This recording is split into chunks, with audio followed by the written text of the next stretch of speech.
Thank you very much. Enjoy the show.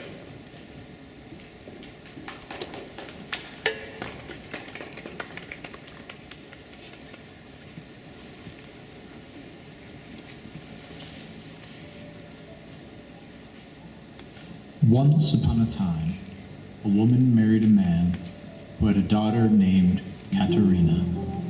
After they married, the woman gave birth to her own daughter, a girl named Draga. A few years later, Katerina's father died, and the widow began to despise her. Whenever her stepmother scolded her, Katerina wept. But she cooked and baked and spun and milked the cow and plowed the fields. Meanwhile, Draga only primped for parties and balls. Katerina never complained, and as time passed, her half-sister and stepmother grew more cruel and selfish. One winter day, Draga said to Katerina, "Go pick some violets for me. They must be fresh." Katerina looked in wonder at her sister. "But Draga, violets don't bloom in the snow. Let me bring you pine cones." Draga scowled and snarled. "Bring me violets, or Mother will send you away." The widow added, "If you fail to fulfill Draga's request, you are not welcome here." Katerina trudged around in the heavy, deep snow, wondering what to do. Cold, hungry, and afraid, she began to pray for death to save her. Suddenly, she saw a light at the top of a nearby hill. As she climbed towards the light, she saw a fire surrounded by 12 blocks of stone. 12 strange beings sat upon these stones. 3 had white hair and beards. 3 were younger with shorter, dark beards. 3 were young and handsome, and the last 3 were almost childlike. They sat silently looking at the fire. The eldest, with long hair and a mustache as white as snow, sat above the others. Though she felt shy, Katerina finally approached and whispered, "Excuse me. May I warm myself by your fire? I promise not to be any trouble." The old man raised his head. "What do you want?" he asked. "I'm looking for 12 violets." Katerina whispered, embarrassed at the foolish quest. The 12 beings laughed. "It's winter," the eldest said. "Yes." Katerina nodded, but she explained that if she did not bring her half-sister violets, she would no longer have a home. Clad in white robes, the eldest got off his stone, walked to a younger being dressed in a pale blue cloth, and handed him his wand. "Brother March," he said, "take my seat." "Certainly, Brother January," March said. He stood and took the wand. As he sat upon the highest stone, he waved the wand. At once the fire grew higher and hotter. The snow started to melt, while trees and shrubs grew buds. A moment later, the fields all around were blue with violets. "Gather them quickly," March said. Katerina hurriedly picked the flowers. "Thank you." She called as she hurried back home. Draga was amazed at the sight of the violets. "Where did you find them?" She asked. "At the top of a hill." Katerina said. The next morning, Draga demanded strawberries. "They must be sweet. Hurry, Katerina. But strawberries do not grow in the winter." Katerina said. Draga shook her head. "Get me some or you will be punished." Once again, Katerina plodded through the snow to the top of the hill. When she reached the gathering, she whispered to the 12 months, "Excuse me. This time I need strawberries. If I do not bring them home, I'll have no home." Once again, January rose. He walked to a man sitting opposite him who was dressed in green. "Brother June, take my place," he said. So June took his place upon the highest stone and waved his wand over the flames. Soon the fire grew larger. With that, the snow began melting, and the ground was turning green. Katerina saw star-shaped buds ripening into strawberries beneath blooming bushes. "Gather them quickly, Katerina," June said. "They will not last." Katerina filled her apron, said her thanks, and raced home. Smelling the strawberries' delicious fragrance, Draga asked. "Where did you find these?" "At the top of a hill." Katerina said. Draga and her mother wolfed down the strawberries. When they were done, Draga said, "I'd like some apples now. Run, Katerina. Fetch me the apples or you will die." This time, Katerina didn't bother to remind the half-sister that it was winter. She just trekked up the hill. When she saw the 12 months sitting around the fire, she whispered, "I'm so sorry, but this time I need apples or my half-sister will kill me." January stood and handed the wand to one of the elders, saying, "September, take my place." September moved to the highest stone and waved his wand. The snow vanished, and the trees bloomed with red and golden leaves. Among those leaves, Katerina spied apples. "Take them," September said. Katerina shook the tree, and a few apples fell to the ground. "I think that is enough," September said. Katerina wrapped them in her apron, said her thanks, and hurried home. "Where did you find these apples?" Draga asked. "On top of the hill." Said Katerina. "Why did you bring so few? Did you eat some on the way home?" "No. Said Katerina. The men guarding the hill told me that was all I could take." Draga scowled at Katerina and hissed. "Then I will go get the apples myself." She wrapped herself in a thick cloak and began to awkwardly climb the hill. When she reached the top, she ran toward to warm herself by the fire. "What are you doing here?" "None of your business." Draga said, and turning her back on the fire, she walked towards the trees. Furious at the girl's rudeness, January waved his wand over his head. The sky turned dark. Thick flakes of snow began to fall, and in the whirlwind, Draga became lost. Back home, with no sign of Draga, her mother became panicked and climbed the hill. The wind shrieked, drowning out the sound of her voice as she called, "Draga, where are you?" Katerina prayed for her stepmother and half-sister, hoping they were safe. She continued to wait for them, but they never came home. Katerina inherited everything. From that day on, she never demanded strawberries or apples or violets in winter. She cherished each season for its special gifts.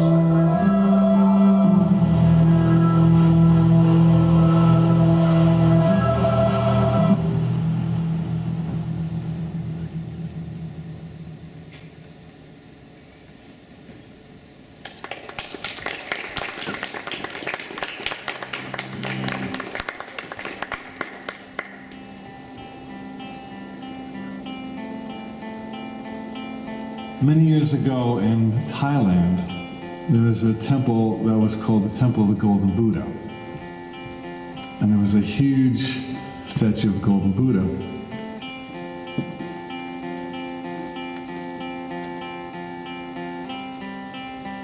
And word came to this village where the monastery was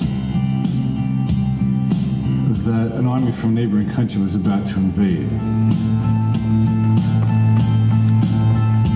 They got the brilliant scheme to cover the Golden Buddha, which is quite large, with mud and concrete so that it looked basically like a stone Buddha, and the army would perceive no value in it.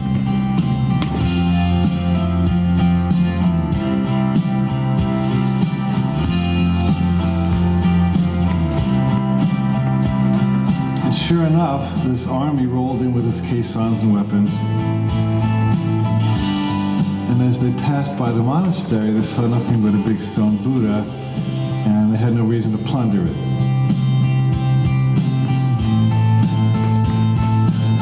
Well, years went by because the army continued to occupy it, until there was a time in the monastery in the village when no one remembered that the Buddha was golden, until one day a young monk was sitting on the Buddha meditating on his knee, And as he got up, a little piece of concrete happened to crack off, and he saw something shiny. He realized there was gold under there. And so he ran to his fellow monks and said, "The Buddha's golden, the Buddha's golden." They all came out and they realized he was telling the truth, and they took their picks and hammers, and eventually they unearthed the golden Buddha.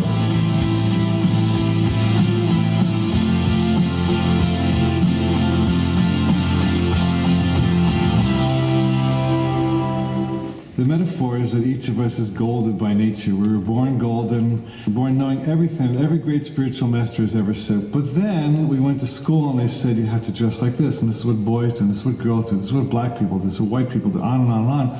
And so we developed a casing of stone over the Buddha, and then something comes along that cracks our casing. Maybe it's an injury, a divorce, a financial setback, a governmental change, something that really scares us and bugs us, and knocks off a piece of our armor, and only in that moment of the armor being knocked off do you get to look inside and see the gold.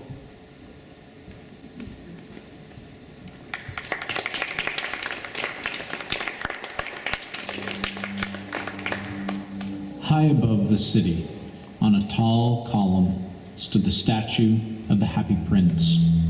He was gilded all over with thin leaves of fine gold. For his eyes, he had 2 bright sapphires, and a large red ruby glowed on his sword hilt. He was very much admired indeed.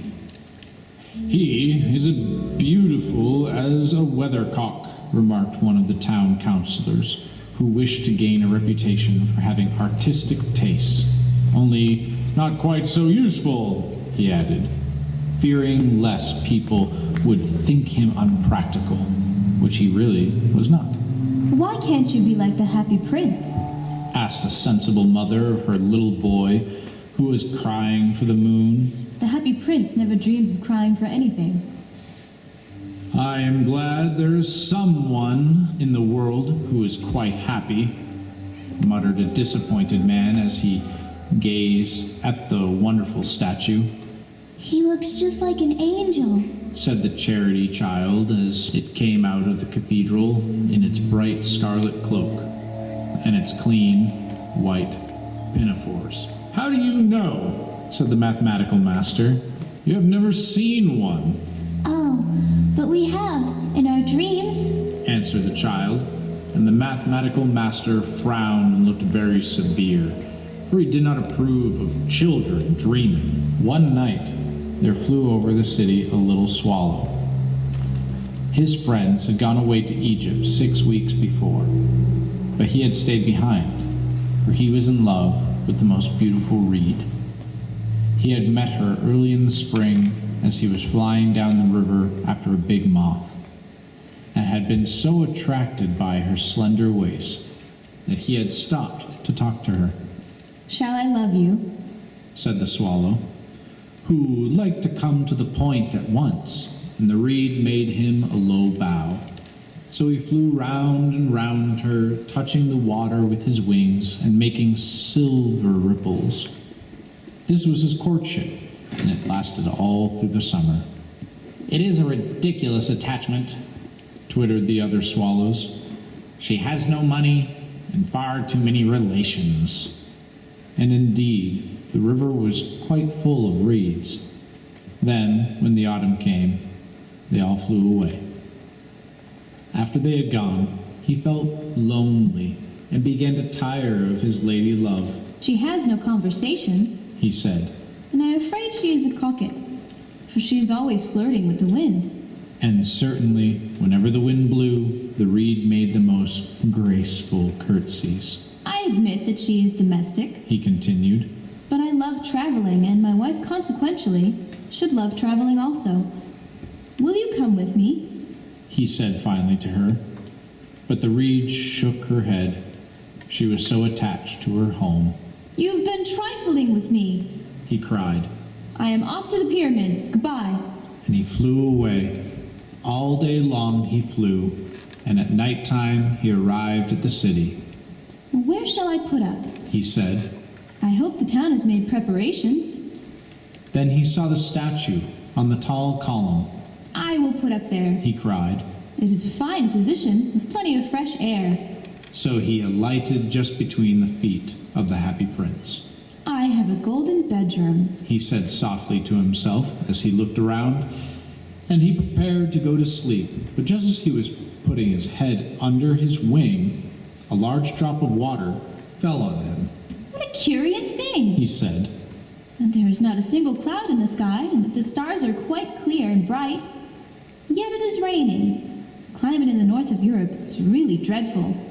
The reed used to like the rain, but that was merely her selfishness. Then another drop fell. What is the use of a statue if it cannot keep the rain off? He said, I must look for a good chimney pot. and he determined to fly away. But before he had opened his wings, a third drop fell, and he looked up and saw, what did he see? The eyes of the happy prince were filled with tears, and tears were running down his golden cheeks. His face was so beautiful in the moonlight that the little swallow was filled with pity. Who are you? He said, I am the happy prince. Why are you weeping then? Asked the swallow. You have quite drenched me. When I was alive and had a human heart, answered the statue, I did not know what tears were, for I lived in the palace of Sans Souci, where sorrow is not allowed to enter. In the daytime I played with my companions in the garden, and in the evening I led the dance in the great hall. Round the garden ran a very lofty wall, but I never cared to ask what lay beyond it. Everything about me was so beautiful. My courtiers called me the happy prince, and happy indeed I was, if pleasure be happiness. So I lived, and so I died. And now that I am dead, they have set me up here so high that I can see all the ugliness and all the misery of my city. And though my heart is made of lead, yet I cannot choose but weep. What? Is he not solid gold? Said the swallow to himself. He was too polite to make any personal remarks out loud. Far away, continued the statue in a low musical voice, far away in a little street, there's a poor house. One of the windows is open, and through it I can see a woman seated at a table.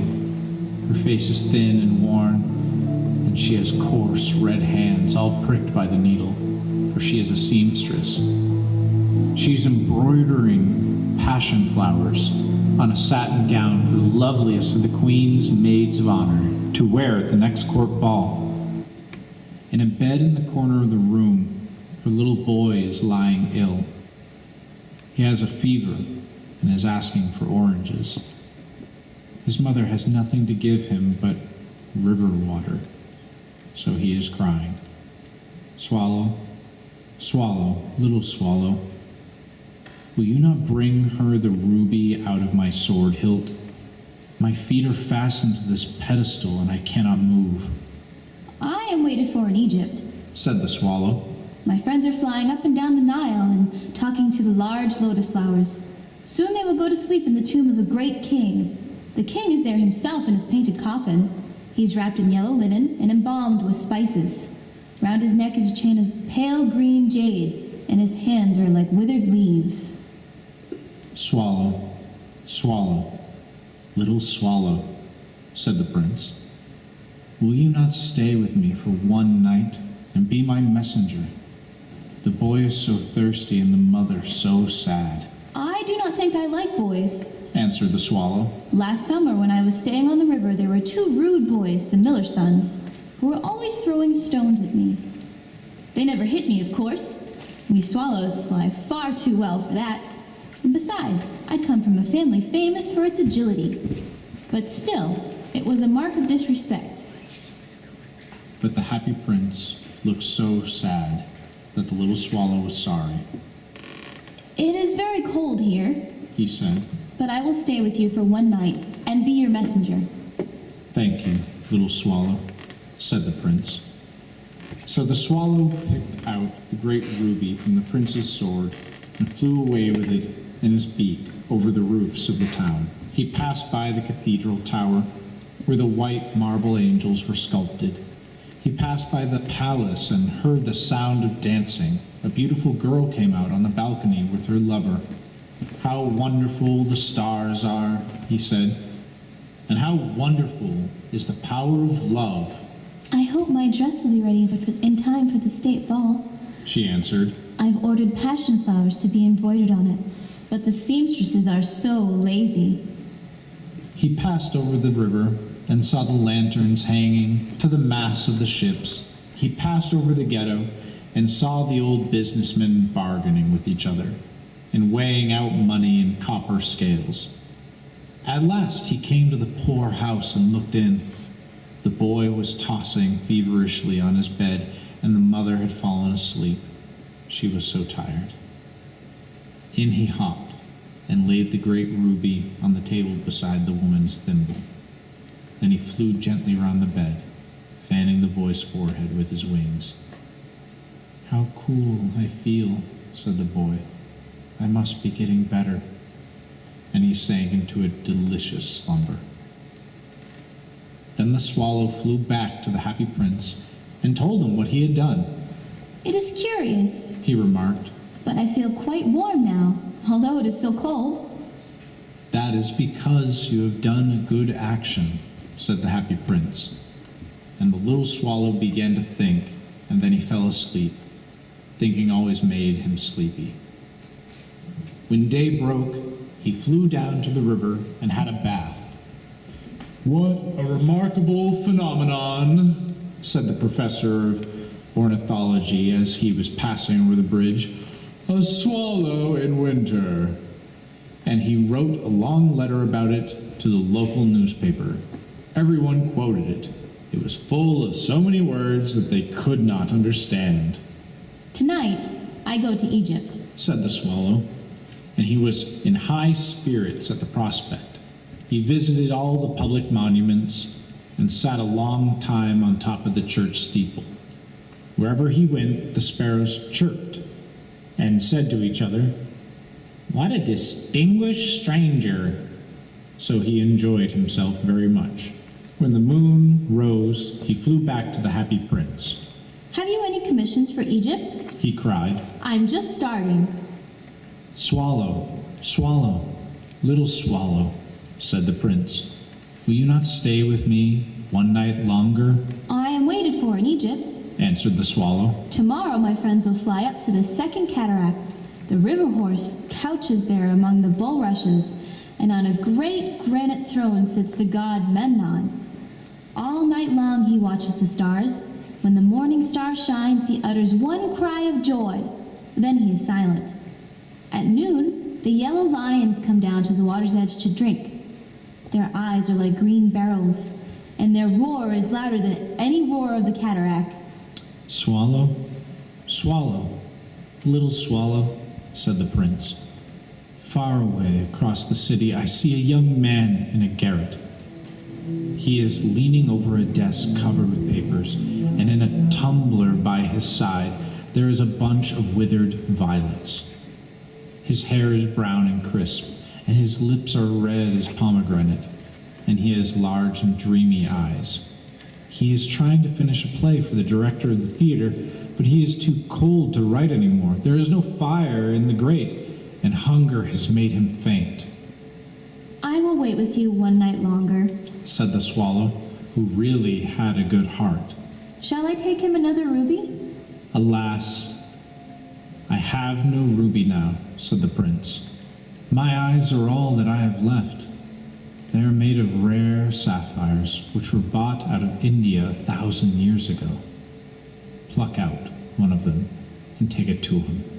He will sell it to the jeweler and buy food and firewood and finish his play." Dear prince, Said the swallow, I cannot do that. and he began to weep. "Swallow, swallow, little swallow," said the prince. "Do as I command you." So the swallow plucked out the prince's eye and flew away to the student's garret. It was easy enough to get in, as there was a hole in the roof. Through this he darted, and came into the room. The young man had his head buried in his hands, so he did not hear the flutter of the bird's wings, and when he looked up, he found the beautiful sapphire lying on the withered violets. "I am beginning to be appreciated," he cried. "This is from some great admirer. Now I can finish my play." And he looked quite happy. The next day the swallow flew down to the harbor. He sat on the mast of a large vessel and watched the sailors hauling big chests out of the hold with ropes.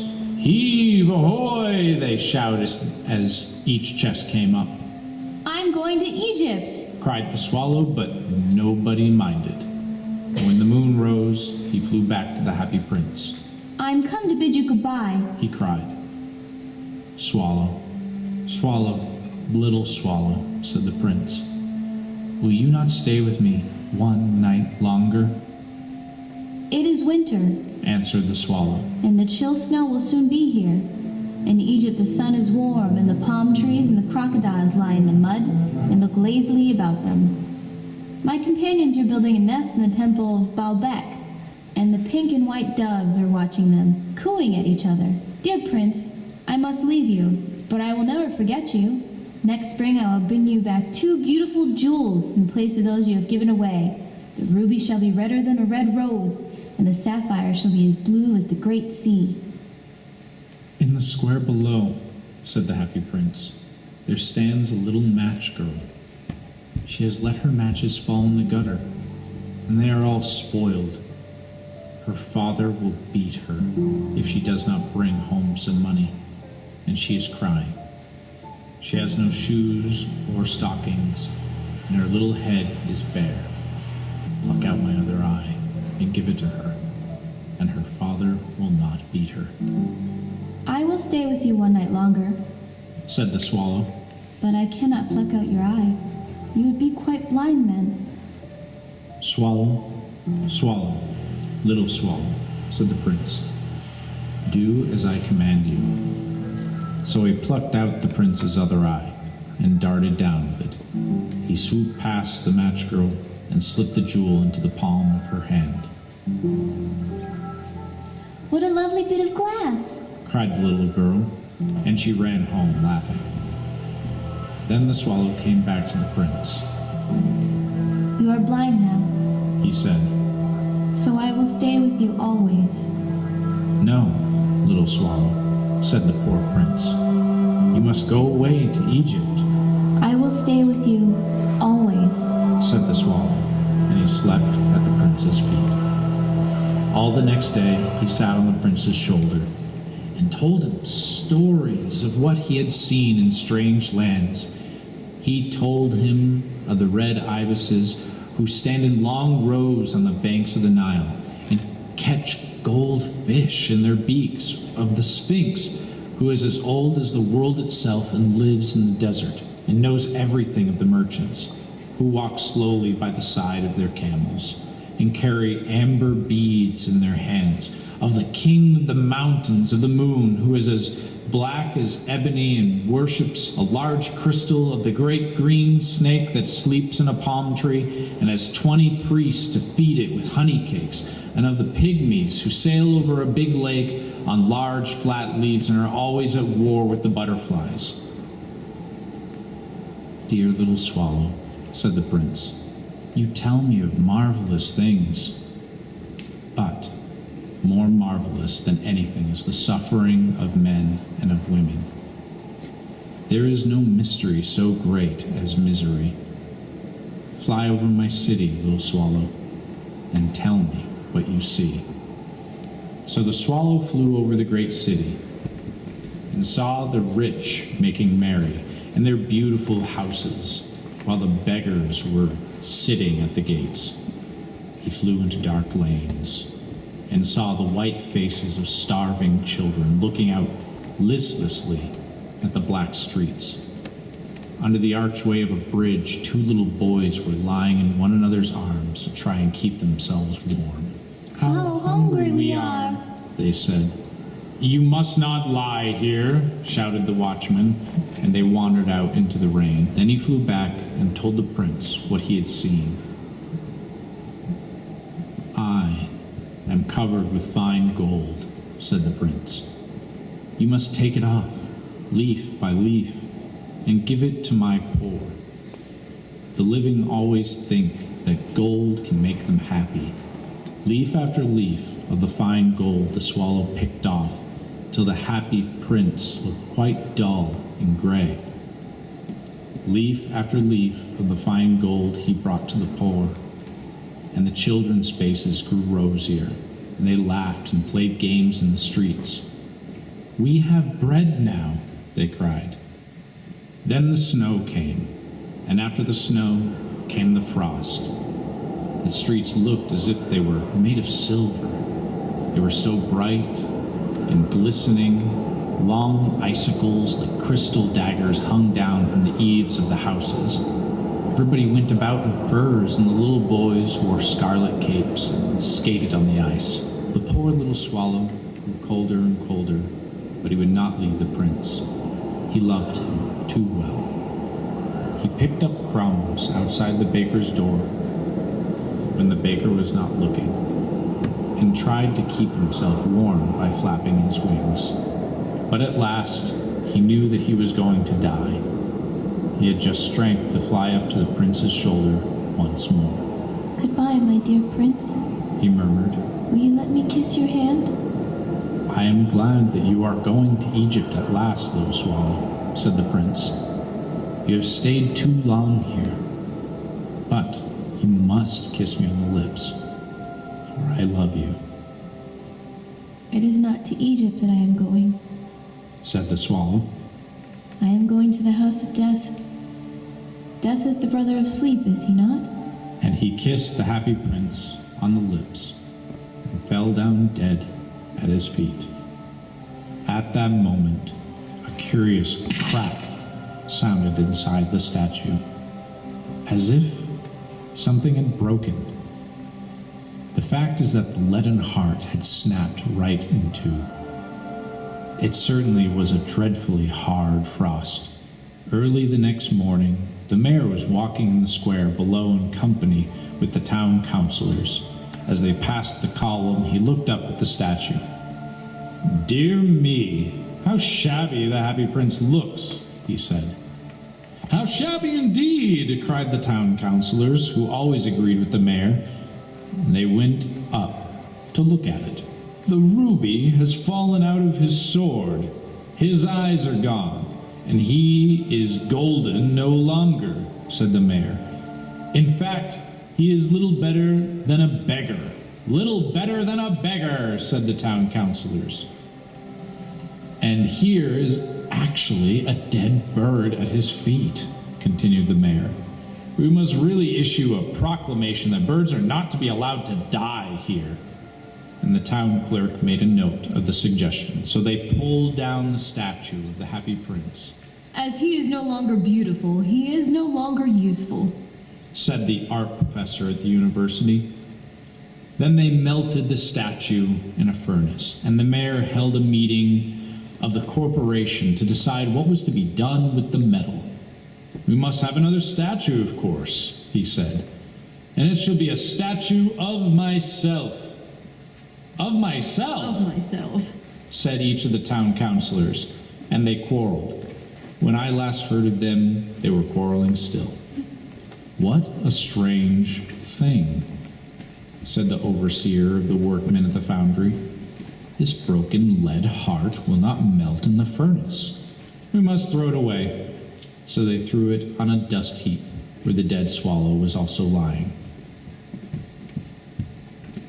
"Bring the two most precious things in the city," said the spirit of love to a guardian. And the guardian brought him the leaden heart and the dead bird. "You have rightly chosen," said the spirit of love, "and they shall stay with me forever."